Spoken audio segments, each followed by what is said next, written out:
Sabrina était très belle, j'avais l'impression d'avoir gagné à la loterie. Ce premier rendez-vous, au printemps 2001, Wissem Medhouni, 40 ans, le décrit comme un moment magique. Il a rencontré Sabrina Couider quelques semaines avant à la fête foraine, où elle vendait crêpes et bonbons. Trop timide pour lui demander son numéro, l'étudiant en économie l'a obtenu par un ami, en échange d'un prêt de voiture. Ainsi commence la relation intermittente et souvent houleuse entre cet habitant de Vigneux-sur-Seine, Essonne, et la jeune femme de 5 ans sa cadette, relation qui mènera au pire, avec la mort en septembre 2017 de la jeune fille au père Sophie Lyonnais. Le corps de la jeune femme originaire de Troyes, c'est bien lui, Wissem Medhouni, qui l'a brûlé dans le jardin de la maison familiale de Sofields, le 20 septembre dernier, admet l'accusé. Il nie en revanche avoir causé directement la mort de Sophie Lyonnais, tout comme il nie aussi avoir mis au point un tel projet avec sa compagne. L'accusé reconnaît cependant avoir pris de très mauvaises décisions dans les mois qui ont précédé le décès de la jeune fille au père.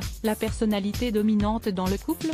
C'est elle, affirme Wissem Medhouni, d'un timbre peu assuré. Il évoque leurs multiples séparations, liées d'après lui aux infidélités de Sabrina Couider, qui a eu 2 enfants avec 2 autres hommes, dont l'ancien chanteur du groupe Boyzone, Mark Walton. Dans le box, Sabrina Couider secoue la tête, semble pleurer, obtient même une interruption d'audience quand son compagnon aborde l'agression qu'elle aurait subie de la part d'un cousin et d'un oncle.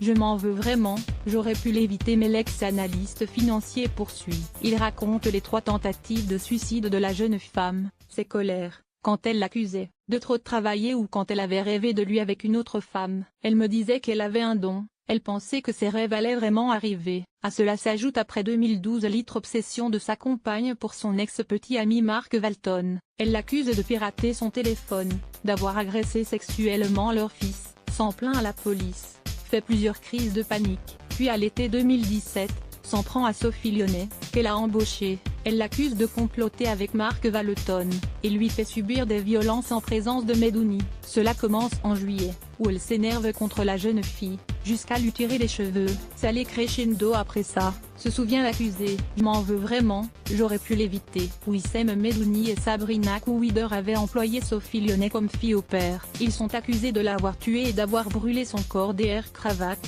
costume sombre et voix blanche. L'accusé dresse en revanche de lui un autoportrait presque idéal, celui d'un fils de plombier, issu d'une famille modeste, qui a gravi l'échelle sociale à force de travail. Le jeune homme a multiplié les stages, et cumulé, dit-il, les petits boulots et les études d'économie à l'université d'Assa, à la Sorbonne et à Lyon, Rhône, avant de décrocher un emploi d'analyste à la Société Générale à Londres. Il se décrit comme un homme généreux, travailleur, ambitieux, qui n'a jamais touché d'allocation sociale, jamais été violent, ni avec un homme ni avec une femme, y compris Sabrina Couider. J'étais très inquiet pour la santé mentale de Sabrina, avance à plusieurs reprises l'accusé.